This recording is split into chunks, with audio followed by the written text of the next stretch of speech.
Portales 89.5 FM, 840 AM y portalesfm.cl presentamos ¡Vamos, chilenos! ¡Vamos, somos chilenos! Una mirada optimista de esperanza y solidaridad. ¡Vamos, somos chilenos! Bienvenidos. ¿Qué tal, amigos? ¿Cómo están? Qué gusto saludarles muy cordialmente a todos nuestros radioescuchas en Radio Portales de Valparaíso 89.5 del dial FM. Hoy día estamos Cristian Macaya les habla.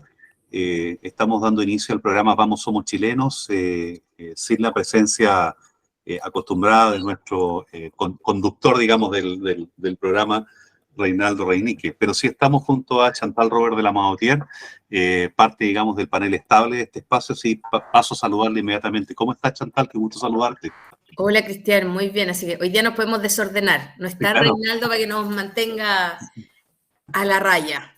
Sí, es verdad. Además que tenemos un invitado de lujo, así que va a estar muy entretenida esta conversación. Sí, por supuesto. Es un muy buen invitado porque además está muy contingente por estos días. Ya vamos a entrar en materia. A propósito de alguna entrevista que él ha realizado, pero también es un colega que ya no es la primera vez que está en este espacio, porque ya es un habitual comentarista de la actividad social, política de nuestra región de Valparaíso. Es consejero regional del Partido Republicano, ¿cierto?, en la región de Valparaíso. Saludo muy cordialmente a nuestro gran amigo Marco Tricayotti. ¿Cómo estás, Marco? Qué gusto saludarte, bienvenido. Muchas gracias por la invitación. Yo estoy muy bien de salud. La verdad que eso es lo primero, ¿eh? Dicen que sí, claro, es la parte que hay que estar contento. No tengo enfermedades importantes. La verdad que nada, sí estoy bien en ese sentido.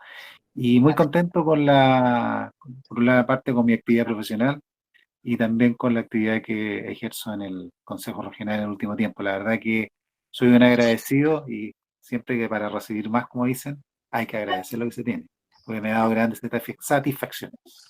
Es verdad, y una actividad muy destacada también, lo digo digamos, como testigo presencial. Miren, hay algunas cosas, aprovechando, digamos, la metodología de programa que ya nos tiene acostumbrado Reinaldo, vamos a respetar el mismo estilo. Y para ello, antes de pasar a conversar con el Marco, me gustaría hacer un pequeño repaso por lo que creo ha sido lo más trascendental en las últimas horas a nivel nacional, internacional y también dentro de nuestra región de Valparaíso, para que también tomemos alguna de estas informaciones y podamos darle un barniz más en profundidad. A nivel nacional, creo yo que lo más relevante ha sido en los últimos días la noticia de mayor relevancia son la organización de los Juegos Panamericanos de este año 2023 y el desarrollo de las distintas competencias. Es una fiesta deportiva donde Chile, al parecer, digamos, al juzgar por los resultados, ha obtenido una bastante aceptable participación en las distintas disciplinas deportivas, disciplinas que a veces no es común ver a Chile destacando. La verdad que ha sido bastante grato y también grato poder presenciar muchas veces cuando hay algo de tiempo, a propósito de nuestras vertiginosas vidas, poder mirar un rato cada una de estas competencias que se están desarrollando. Así que hasta este minuto, más allá obviamente todo es perfectible, ¿cierto? Más allá de las eventuales situaciones puntuales que pueden suceder, en términos generales es una bonita fiesta y hay que mirarla desde esa lógica. Hoy día nos sorprendió mucho a nivel policial una noticia marcada, digamos, por la violencia. Fue abatida una influencer narco en la zona de Padre Hurtado, en la comuna de Padre Hurtado, en Santiago. Ina es el nombre de ella, y aparece un registro audiovisual en el momento exacto que recibe 5 impactos de bala a sangre fría.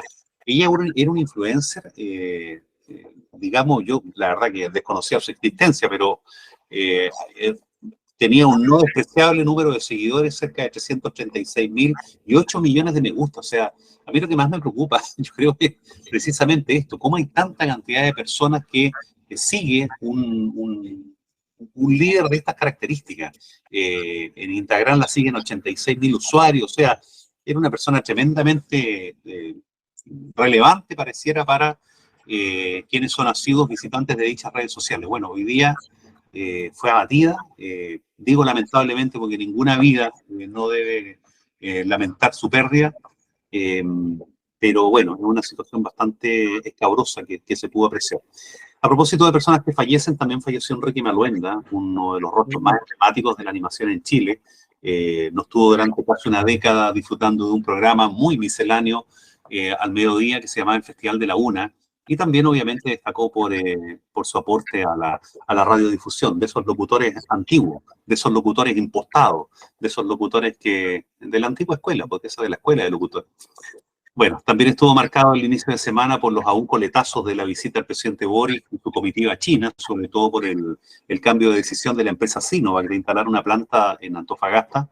Hay quienes expresan que esta decisión estuvo marcada precisamente por la visita del mandatario a las tierras orientales. En cambio, el oficialismo se defiende y versiones más cercanas también, incluso el ministro Grau hoy día, hablaban de que en realidad no tiene nada que ver con la visita y que casualmente correspondería que el terreno parece que estaba más caro. La cosa que, bueno, se va a Colombia, la empresa, y deja de invertir en nuestro país.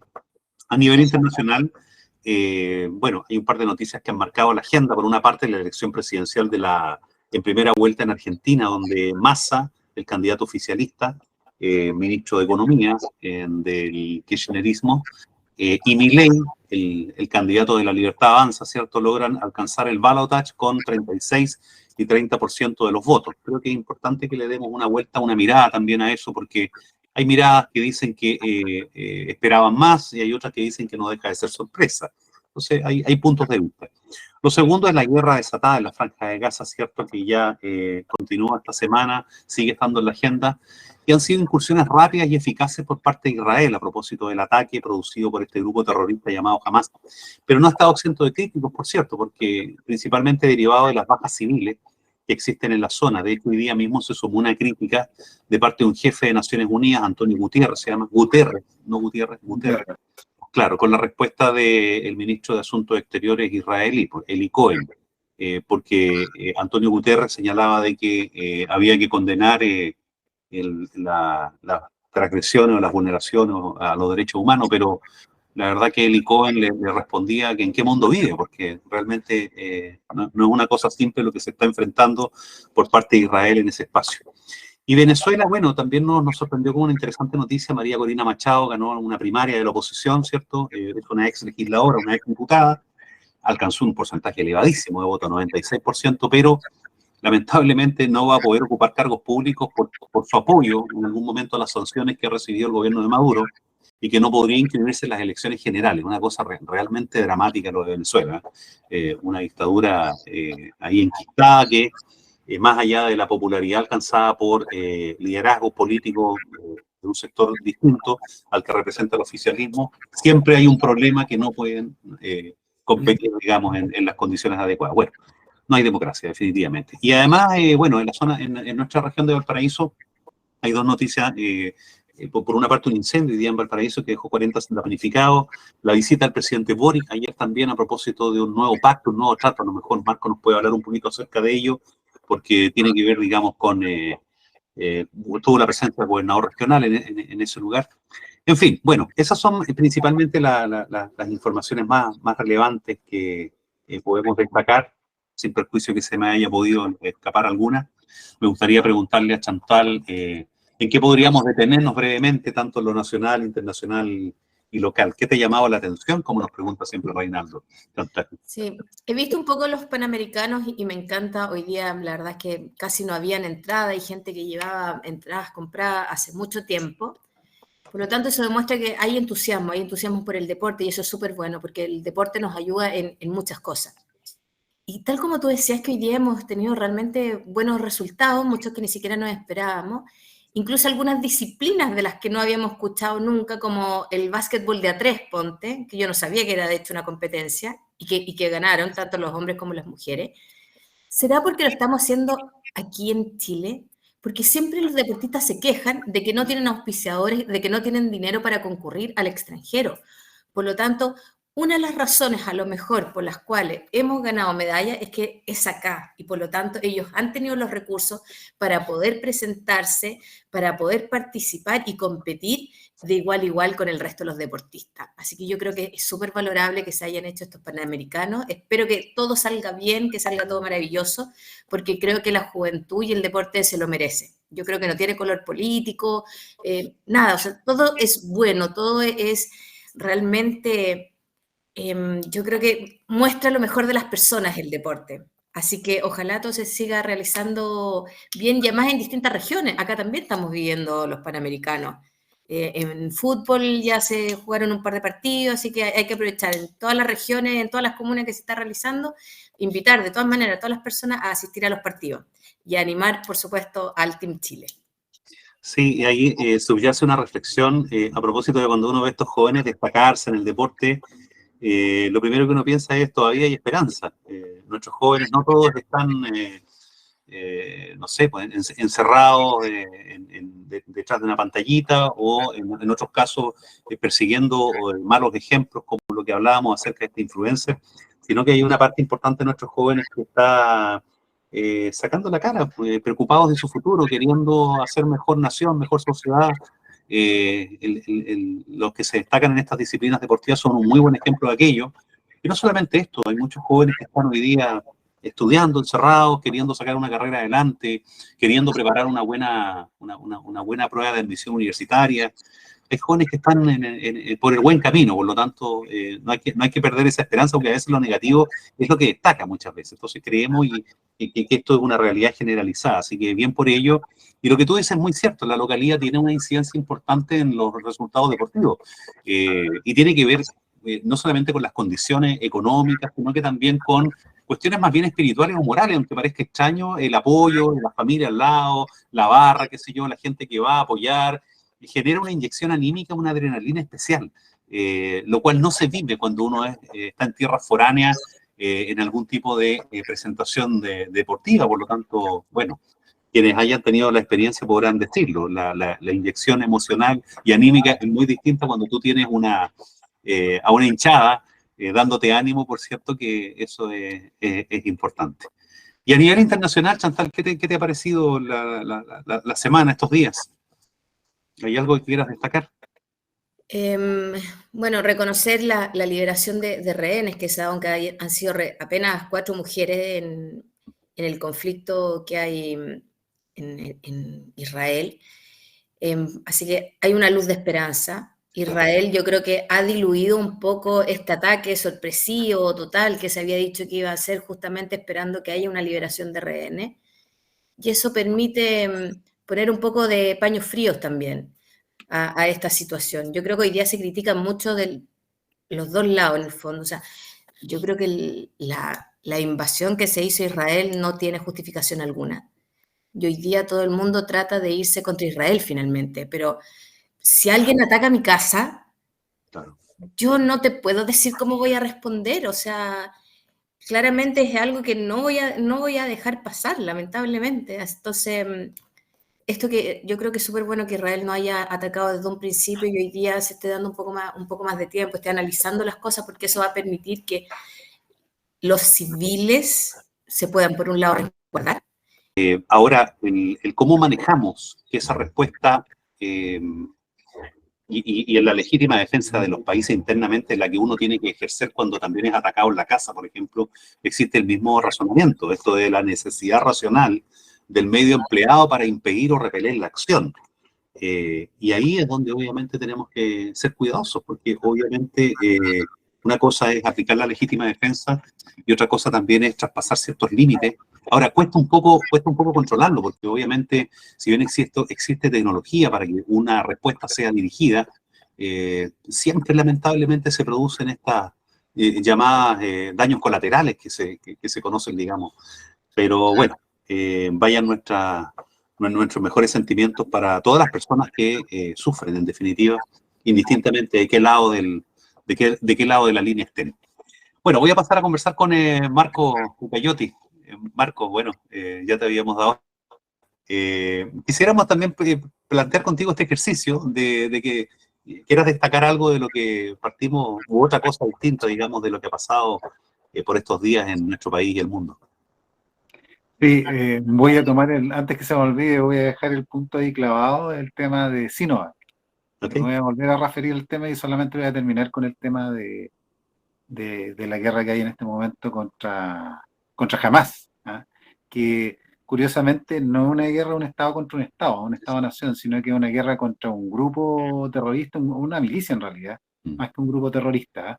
Eh, que, bueno, para quienes no lo saben, digamos, está la Autoridad Nacional Palestina, que está enclavada en Cisjordania, que está en un territorio completamente geográficamente diferente, podríamos decir, y está ese pedacito que es la Franja de Gaza, que tiene salida hacia Egipto, eh, y que obviamente es donde se ha alojado Hamas y que se separó del gobierno de la Autoridad Nacional Palestina.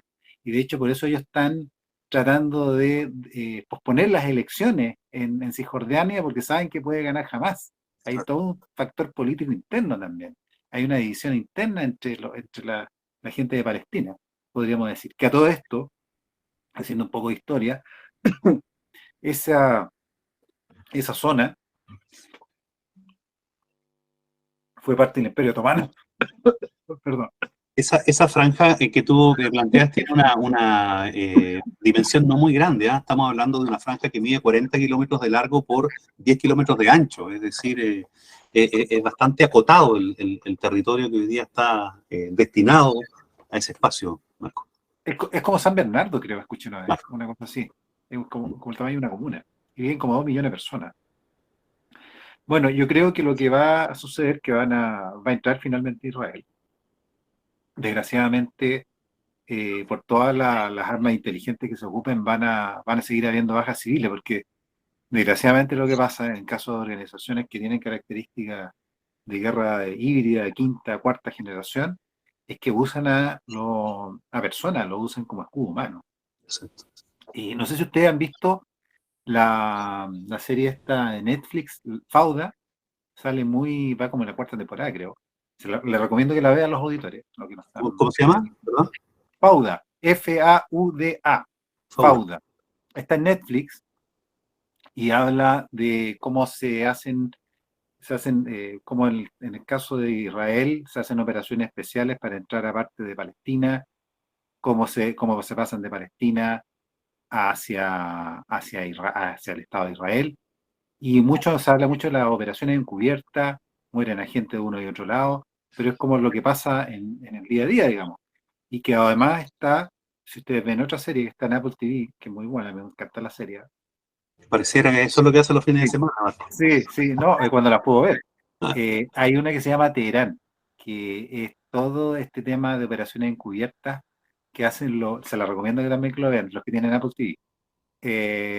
Que todas las operaciones que hacen entre Israel, porque ustedes supieron que asesinaron unos científicos israelíes que estaban enriqueciendo el tema de la bomba nuclear, digamos. Y a su vez también se ha encargado a gente israelí. Es muy interesante, vean ahí. Y de hecho es el conflicto que se viene. Esto no va a parar, desgraciadamente, y puede resultar en una llama mayor. Y ahora me voy a Teherán, pasar. como la Ah, capital de sí, Irán, Terán, como la capital Terán, de así se llama Irán. la serie, Terán. Sí, es muy buena. Creo que va en la segunda temporada. Bueno, se puede aprender mucho, pero después uno es interesante, porque si está bien hecha la serie, uno se puede después leer literatura relativa a eso, y en el fondo uno va profundizando ahí en el conocimiento. Siempre hay que estar desde el conocimiento. Bueno, en segundo lugar, para no irme del tema, digamos, desgraciadamente hablé del tema de las bajas civiles, digamos, y que hay gente que no tiene arte ni parte, que es utilizada nomás. Es del tema de Sinovac, solamente para hacer el comentario que yo no sé qué tan humilde en inteligencia será nuestro actual presidente, pero a veces como que no se entiende mucho en qué parada está, porque la verdad es que él quiere jugar a ser este paladín de los derechos humanos, pero al serlo, digamos, y tratar de decir que yo tengo una visión de Estado, que me parece bien que tenga una visión de Estado, pero yo creo que le falta cierto nivel de conexión neuronal, de cierto pragmatismo, como para darse cuenta que también que lo que dice, inmediatamente, una vez que aterriza en el aeropuerto de Budahuel, Sinovac dice que se va. Y ustedes saben que lo, el gobierno chino usa muchas tácticas, digamos, de presión. Yo recuerdo cuando viví afuera, en Australia específicamente, usaba tácticas intimidatorias con los australianos. O sea, imagínense que ellos son más o menos una potencia ya que en el Pacífico Sur, y no nos va a generar tácticas, retirar negocios, retirar inversiones con nosotros. Entonces, esto es muy complicado porque finalmente le termina haciendo daño al país. Y yo estoy de acuerdo que hay que limitar las inversiones estratégicas en ciertos sectores, cuando tenemos gente que no comparte nuestros intereses. Pero ya hacer declaraciones por hacerlas, con todo lo que implica y con todo el problema para la economía que nos está trayendo, yo creo que es bien, no quiero decir una palabra fea, pero digamos es bien deficiente, bien mediocre. Oye, pero claro, porque se ha planteado que sería una suerte de respuesta, pero tampoco hay una constatación empírica de que, porque el gobierno chino no lo va a decir y la empresa tampoco, es decir, no vamos a invertir en Chile porque nos molestó tal cosa, por tal razón. Lo que pasa es que pero mucha la casualidad, pues, o sea, de momento que toca suelo chileno, inmediatamente la empresa comunica aquello, o sea, hay un problema de sentido de oportunidad, porque si la empresa hubiese querido, no sé, pues no mezclar las cosas, espera un mejor momento, no sé, pues espera una semana y dice, sabe que lo pensamos bien, pero resulta que es coetáneo, es algo que se está produciendo en tiempo real. Ahora, exacto. La visita del presidente a China tampoco pasó inadvertida desde el punto de vista de que su estilo igual estuvo presente pese a, no sé, las advertencias o los vaticinios en torno a que su carácter eventualmente puede jugarle unas malas pasadas. De hecho, hay un episodio a propósito de una clase magistral que dicta frente a jóvenes, que si bien es cierto, él reconoce de que no debemos creer que el mundo parte con nosotros y hay que reconocer el esfuerzo de nuestros antecesores, insta a los jóvenes, esa fue la expresión que utilizó, a mantener una cierta dosis de rebeldía y no conformarse con las versiones oficiales y cuestionar los sellos. O sea, está bien, yo puedo eventualmente compartir de su cara. Sí, puedo compartir románticamente algunos de esos conceptos. Yo creo que siempre es bueno cuestionar y es sano disentir también de la versión oficial. Pero la verdad que decirlo en China, con todo lo que... Eso no entender nada, no comprender la historia de ese país, el cómo funciona, el cómo se estructura, y lo otro es no comprender el rol que está teniendo la persona en ese espacio, en ese momento, en ese lugar. No sé, ¿qué piensas tú al respecto, no? Lo que pasa es que hay algo que se llama protocolo, que se llama estudiar al país donde tú vas, respetar sus normas. Entonces, si tú ves el presidente chino, una tontera, está con corbata, tú vas y atiendes con corbata. Si la persona está sin corbata, tú no usas la corbata. O sea, son cosas como súper básicas que él no sabe. Entonces, evidentemente, él habla de más, porque como tú dices, él siempre quiere ser el líder, él está por sobre el resto, y por lo tanto siempre está metiendo las patas en cuestiones que él tiene que entender de que son otras culturas, son culturas milenarias y se deben de respetar. Yo no puedo ir a cambiarle la idea, por ejemplo, a los jóvenes, ¿cachai? ¿No? A meterle idea a los pajaritos para que después los arresten a todos los cabros. O sea, el gallo es súper irresponsable cuando habla de ciertas cosas. Lo mismo que cuando habla sobre Israel y habla sobre Hamas, o sea, ay, sí, pobres muertes de Israel, pero Israel es aberrante, usa unas palabras 3 veces peores, entonces, él no sabe ser, en el fondo, parejo con todos. Siempre se va a notar cuál es su preferencia, su color, y eso no debe hacerse. Es como cuando dicen que un profesor un alumno no debe de saber el color político del profesor. Sí, claro. ¿Sabes? O sea, y eso debe de ser así, y lo mismo con los presidentes. O sea, yo no puedo ir a meterme a la casa de mi vecino y decirle cómo él tiene que comer, cómo él tiene que vestirse, cómo debe tratar a sus hijos. Es la casa de mi vecino y yo debo de respetarla. Si no, logras que el vecino se meta en tu casa, y fue lo que nos pasó con Sinovac. Y es una tremenda pérdida. Además que, oye, el gallo dice hoy día no vea en Chile y ya tiene listo Colombia. O sea, claramente acá hay gato encerrado, como se dice. Eso fue una señal, absolutamente.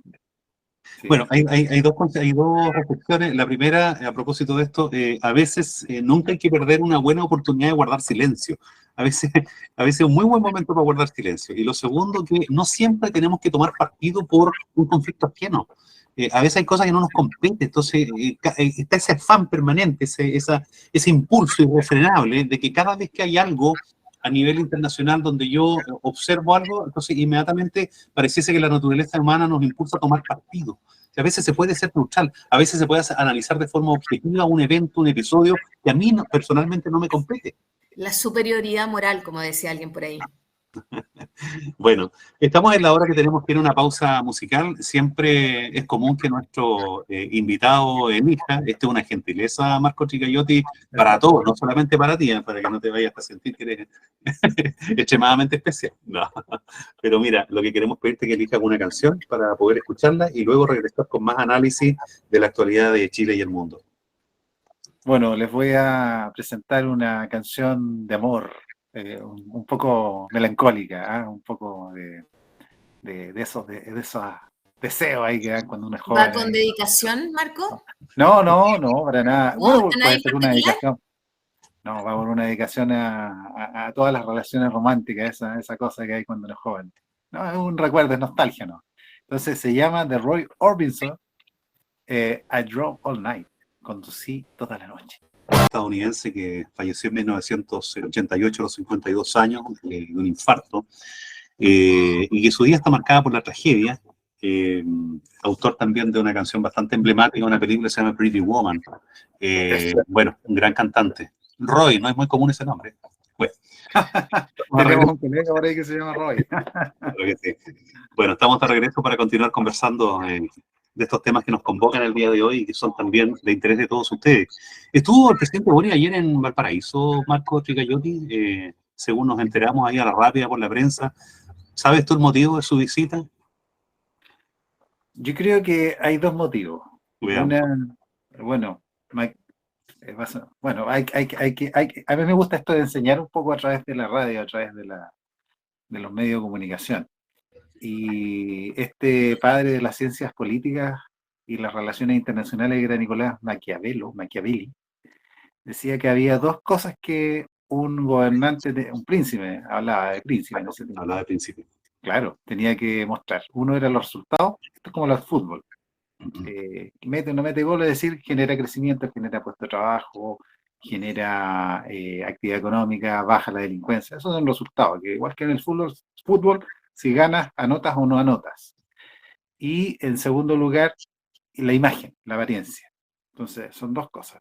Uno que es un objetivo y otro que es subjetivo. Si un político cae en una de ellas, puede echar a perder todo lo otro. Entonces, como obviamente no tiene muchos resultados el señor presidente, viene, por un lado, a anunciar con bombo y platillo, como nosotros estamos acostumbrados en realidad, a que se firme un tremendo acuerdo con la empresa portuaria de Valparaíso, de que ahora sí se reactiva el puerto, porque justo además, qué casualidad, se viene en tiempo de elecciones, el alcalde Jorge Char, también muy joven, viene ¿cómo se llama? También acepta ahora la reactivación de Valparaíso a través del puerto, porque todos sabemos el estado calamitoso en que se encuentra en términos de inversiones, no solamente en términos de limpieza, digamos, de aseo, ornato, digamos, la ciudad de Valparaíso. Entonces, aquí se potencia un acuerdo, siendo que aquí yo leo, digamos, lo que habla las declaraciones de Luis Eduardo Escobar, presidente de la empresa portuaria de Valparaíso, dice: nosotros esperamos poder concesionar a fines de 2027 o principio de 2028. Y en consecuencia, tendríamos una primera parte del proyecto construido y operando en 2031. Eso como el tren. Así como... Claro, una cosa así como medio lejana, pero nos damos abrazos, nos damos abrazos, nos damos besos, y como que todos contentos, y como que no sé, no veo cuál es el avance. Yo creo que a lo mejor están celebrando un poco que van a permitir la entrada de inversiones. Y en segundo lugar, esto es para dar una señal política de unidad. Pues si ustedes se fijan, uno ve la foto, ve entre Charp y Valparaíso, perdón, Charp y el presidente Boric, se los ve muy amigos. Y hace tiempo que veíamos amigos también al gobernador con Charp. Sí. Entonces uno va sumando 1 más 1, 2 más 2, 3 más 3, y dice, estos gallos ven venir un cataclismo, ven venir un desastre, y lo más probable es que lo sufran. Entonces, ¿qué es lo que hace la izquierda? Se une. Entonces, yo creo que en este momento están generándose las alianzas respectivas, en la izquierda, obviamente, el Frente Amplio, en la izquierda extrema, para ver cómo van para las elecciones que se vienen. incluyendo la que se viene el año Eres 2020. eres un muy buen analista político, Marco Tigayote, sí. Bueno, tampoco hay que ser muy genio para ver debajo del agua acá. Efectivamente, tú dices, tiene mucho asidero, pero es una buena lectura la que hace. Ahora, Chantal, esto de anunciar cosas que van a suceder en 100 años más, no sé, el tren, qué sé yo, infraestructura portuaria, pero en definitiva no se inaugura nada, sino que solamente se hacen declaraciones de buenas intenciones, monos comunicacionales, le llamamos nosotros.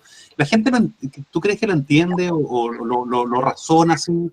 O la gente se compra el cuento de que estamos avanzando sin avanzar nada y solamente construyendo hacia el futuro? Hace unos días también aprobábamos, por ejemplo, en el Consejo Regional, compra de terreno para comités de vivienda, pero resulta que eso está supeditado a que exista disponibilidad presupuestaria, que es la letra chica, nunca se dijo, entonces puede que pasen 3 años más y puede que no pase nunca.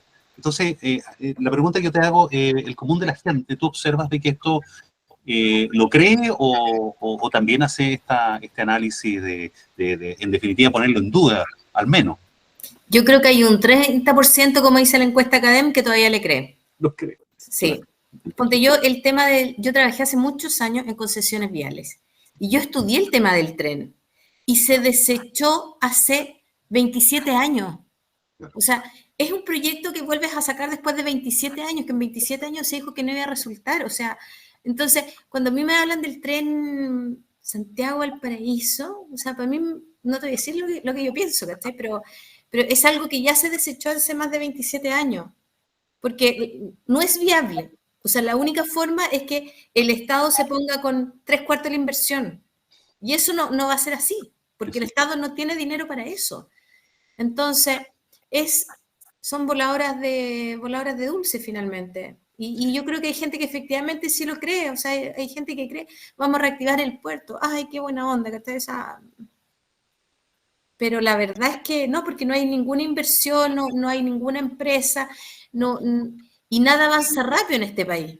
Piensa tú que todavía está, cuando se iba a modernizar el Muelle Barón, o sea, todavía estamos hablando del Muelle Barón, fíjate tú, y al final no se hizo nada, no se hizo el proyecto, se iba a agrandar para que llegaran más cruceros, tampoco se agrandó, entonces no sé cuál es la inversión que ellos quieren hacer, fíjate tú. Pero yo creo que hay gente que cree todavía. Claro, pero se da, al menos... Son promesas gratis, entonces, fácil. Claro, pero al menos se hace un inserto en el diario y efectivamente se ve acción, se ve movimiento.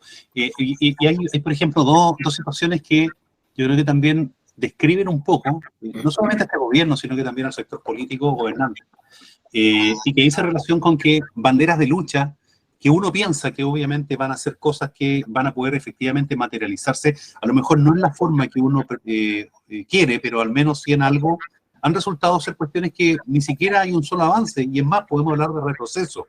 Hablamos, por ejemplo, que el actual gobierno llega con un discurso a propósito de la educación, qué sé yo, gratuita, de calidad, el mismo discurso que están teniendo en Argentina, todo esto. El otro día me llamó la atención Massa, como hablaba con los mismos conceptos que acá. Pero la cosa es que tampoco hay un avance, uno no ve que efectivamente, pese a que era la gran bandera de lucha, hoy día uno observe de que hay avances reales efectivos en materia de educación. Los jóvenes siguen pagando leoninamente su CAE, no ha habido, digamos, pero ni un centímetro que se haya movido respecto a la hoja de ruta que ya se traía anteriormente. Y acá, oye, pero sí, la gente lo cree. Yo tengo conocidos que le sacaron a los niños el crédito con CAE a la universidad. ¿Por qué?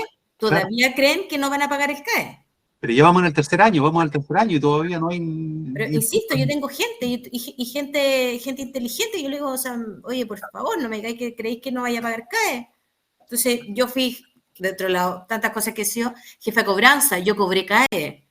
O sea, llegaba la gente a pagarme los CAE atrasados y teníamos que renegociarlo, o sea, entonces, por favor, los CAE se cobran. Exacto. Entonces, y acá hago el paralelo con el gobernador de la región de Valparaíso, donde su gran bandera de lucha, por ejemplo, era el agua, el tema del agua. Entonces, claro, mucha gente confió en darle un voto porque pensaba de que, como es una persona que está posicionada en el área, ingeniero agrónomo, lleva 10 años pregonando respecto al tema de la escasez hídrica, entonces lo esperable era que de momento de asumir este cargo iban a venir grandes infraestructuras, obras, qué sé yo, íbamos a tener avances, quizás carreteras hídricas, plantas desaladoras, una normativa, reglamentos también, porque el gobierno regional puede hacer reglamento, pero no se hace reglamento, no hay potestad reglamentaria en los gobiernos regionales, pese a que la ley lo permite.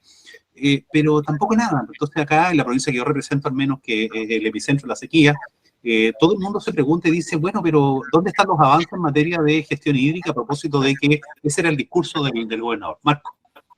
No, que te quiero hacer una pregunta a lo que mencionaste, dado tus conocimientos. Porque yo me acuerdo que el Consejo Regional tiene facultades normativas, resolutivas y fiscalizadoras, como tres. Sí, claro. Y en la normativa hay una potestad reglamentaria en esa, ¿no? No la usan, jamás se usan. De hecho, esto es por una tesis, Marco. Es interesantísimo. Sí, y la fiscalizadora tampoco, lamentablemente, porque la fiscalizadora se supedita a una comisión que no funciona nunca. De hecho, queremos contarle a la gente que la comisión de fiscalización hace más de un año que no hace una reunión. Entonces, hay un sistema. El Comité Metropolitano de Alcalde, que lo cita el gobernador regional, tampoco. Nunca. Claro. Entonces, hay un sistema que está funcionando de manera muy mala, muy incorrecta, a propósito del proceso de descentralización, en el cual nosotros creemos, por cierto, como consejeros regionales, no podemos no creer en el proceso de descentralización, pero la forma en que se ha elaborado en este país, institucional y normativamente, es muy perverso, porque en definitiva genera ciertos incentivos que son perversos. Por ejemplo, al consejero regional a no fiscalizar, al consejero regional a querer, digamos, porque ¿qué lo mueve al político? La reelección, lo mueve el mantenerse en el poder. Entonces, ahí se ha generado algo que Marco Chicayotti describió muy bien en una columna que apareció en un diario de circulación nacional y regional, bueno, y que la verdad que no ha sido inocuo, porque ha generado más de alguna aspereza por ahí, pero que tiene mucho de razón. Me gustaría, Marco, si es posible, que pudieses, de manera sintética, por cierto, escribir un poco qué fue lo que tú quisiste plantear en esta nota que apareció el fin de semana en, no sé en qué diario fue, pero en Mercurio Valparaíso. Sí.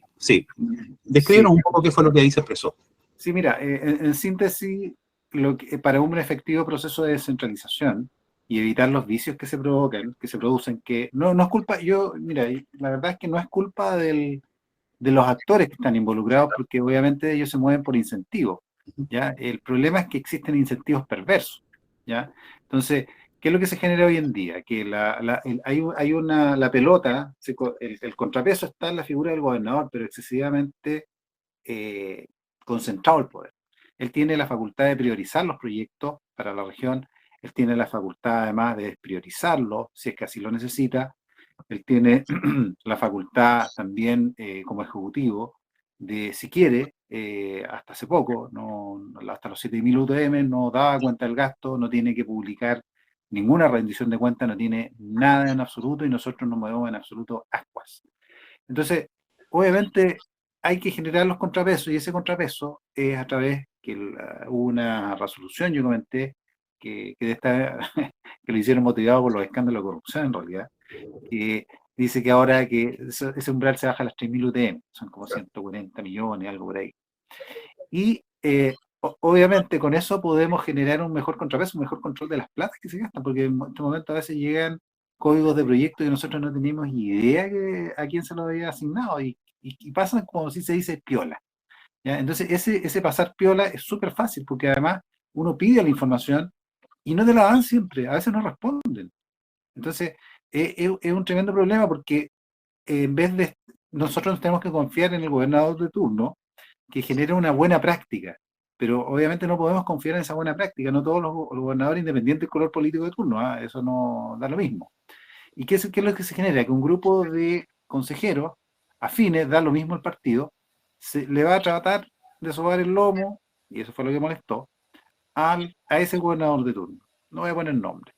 Y obviamente eso va a generar un incentivo perverso, porque muchas veces se transan a ese principio y no se hacen buenas inversiones en la región. Yo estoy convencido de que finalmente esto se termina transformando, y bueno, hay otros problemas más, digamos, del tema de la ley de rentas regionales, no se termina transformando en lo que debiera ser los gobiernos regionales, que en el fondo que es un promotor de buenas inversiones, de crecimiento, de empleo, ¿ya?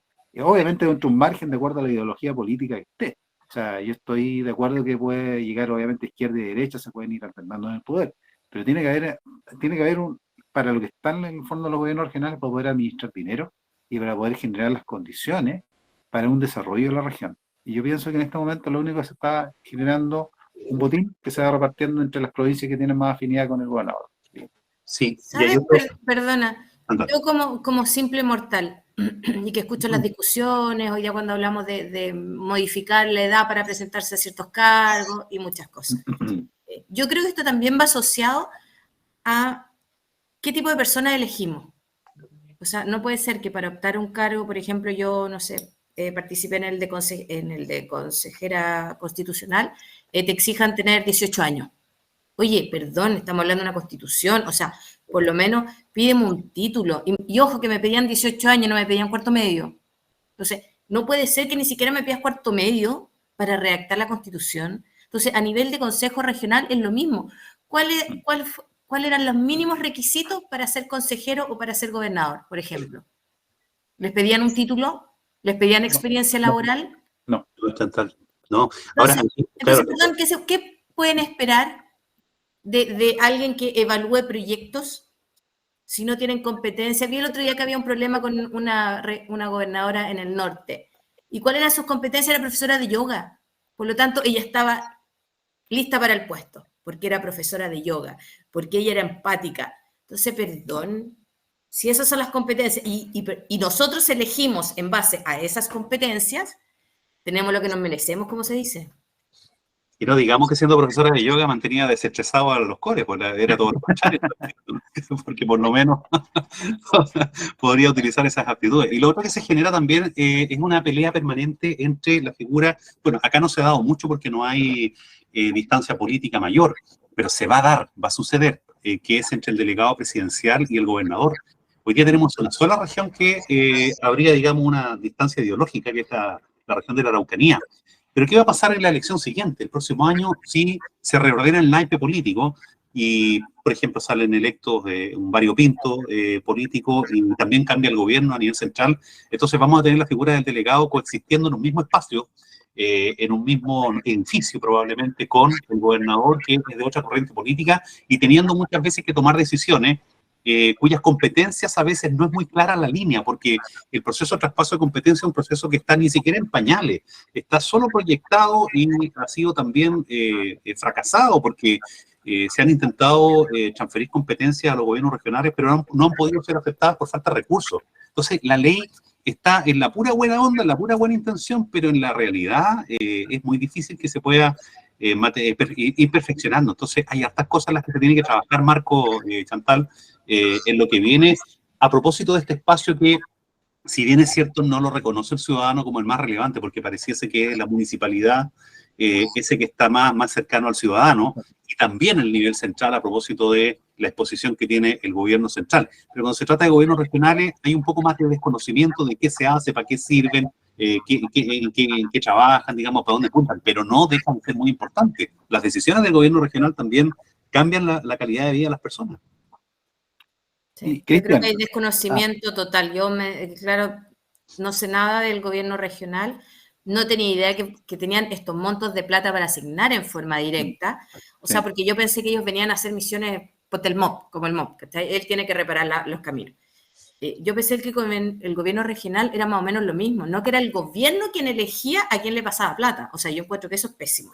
Y si además no hay una presentación de un proyecto como corresponde, un análisis, y después donde yo puedo revisar, porque al gallo le voy pasando plata en la medida que él vaya cumpliendo con su carta GAN del proyecto, no le paso toda la plata antes de que no haga nada, ni que siquiera haya contratado a las personas. Entonces, yo creo que realmente requiere mucho HH, hoy día el gobierno regional, la pasada de las platas, la revisión de los proyectos y cómo estoy revisando la actuación de toda esta personas, empresas, convenios que lo están haciendo, porque creo que requiere más análisis todo esto, de parte del gobierno. Pero es interesante lo que dice Marco respecto a que esto es sistémico, esto tiene que ver también con un modelo, con un diseño legislativo, institucional, que permite que ciertas, no malas prácticas, pero ciertos incentivos eventualmente nos puedan llevar a un funcionamiento ineficiente del sistema. Esto no es, digamos, enroscarle a una persona en particular, sino que tiene que ver también con un diseño que efectivamente tenemos que caminar hacia perfeccionarlo, Marco. Marco. No, yo sí creo que son Sí. ineficientes. Sí. Yo creo que No. es ineficiente que lo hacen de adrede. No, yo lo que quería remarcar, por ejemplo, bueno, hay cosas como el diseño que no es bueno, eso estamos claros. Hoy día se habla de la gobernanza, digamos, pero hay otro tema que a lo mejor lo conversamos el otro día, Cristian, Ujú. que es que, por ejemplo, hay instancias de coordinación con las municipalidades que, por lo menos en el tiempo que yo llevo, probablemente tú y más, nunca se han llevado a cabo, como el tema este de llamar al comité de todas las municipalidades, ¿cierto? Como un comité metropolitano para planificar en conjunto, ya que tanto les gusta hablar de la participación, y yo en el tiempo que llevo no se ha hecho nunca. Que no sea para invitarlos a ir a protestar afuera de la moneda. Exactamente. Ese tipo de acciones que yo critico profundamente, porque la protesta social es un derecho humano. Mira lo que estoy diciendo, es un derecho humano, yo lo defiendo, que está establecido en favor de los ciudadanos, no en favor del Estado. Y la autoridad en el ejercicio de un cargo, ¿qué es? ¿Ciudadano o Estado? Es un Estado, es el representante del Estado. Por lo tanto, que el Estado le proteste al Estado es lisa y llanamente una esquizofrenia. Es eso. Entonces, Es si el que a lo mejor ciudadano es como Crispy, que no trabaja en Claro. el Estado, entonces no podía ser llamado por la Cámara Claro. de Diputados. Yo creo que lo mismo. Sí, entonces es bien complejo. Yo creo que hay que darle una vuelta a esto. Cuando de pronto uno ve autoridades llamando a hacer una protesta, el ciudadano no debería aplaudirle y decirle, ah, mira cómo nos defienden, mira cómo ellos. No, todo lo contrario. Aquí hay que hacer como el Chapulín Colorado, y ahora quién podrá defendernos, porque resulta que el Estado se está poniendo en la misma vereda mía. ¿Y contra quién protesta? ¿Contra los Anunnaki? No, pues está protestando contra el mismo Estado.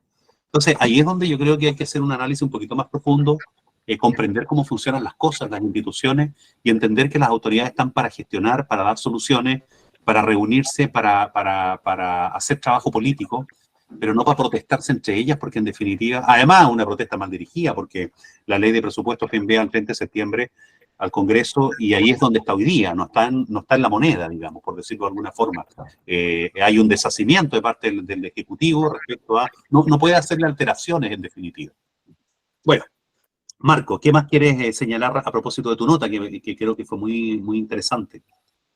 No, básicamente eso, que yo creo que, bueno, ahora en el rato que tú estabas hablando, yo estaba buscando el paper, porque se me perdió, pero te voy a enviar el otro, que la descentralización parece ser, y esto no es de Chile, fíjense que lo interesante del fenómeno, que la descentralización suele ser utilizada como una herramienta de campaña política, y Chile no es el primer país, ¿ya? Ahora, nosotros aquí estamos de acuerdo que hay que descentralizar, porque los países que están efectivamente descentralizados son países desarrollados, digamos. Efectivamente, así estamos todos claros.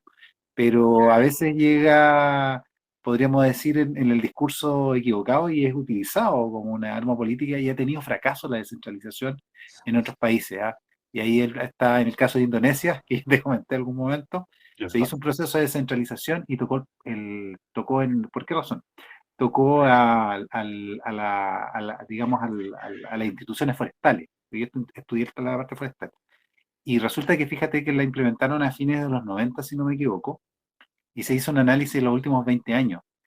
Y fíjate que al transferirle poder a los gobiernos locales en Indonesia, aumentó más la corrupción, fue más difícil el control de central, y fue un fracaso. Y no todos los modelos son replicables en todas partes. Sí, lo que pasa es que no hubo un sistema de contrapeso. Entonces ese fue el problema del diseño.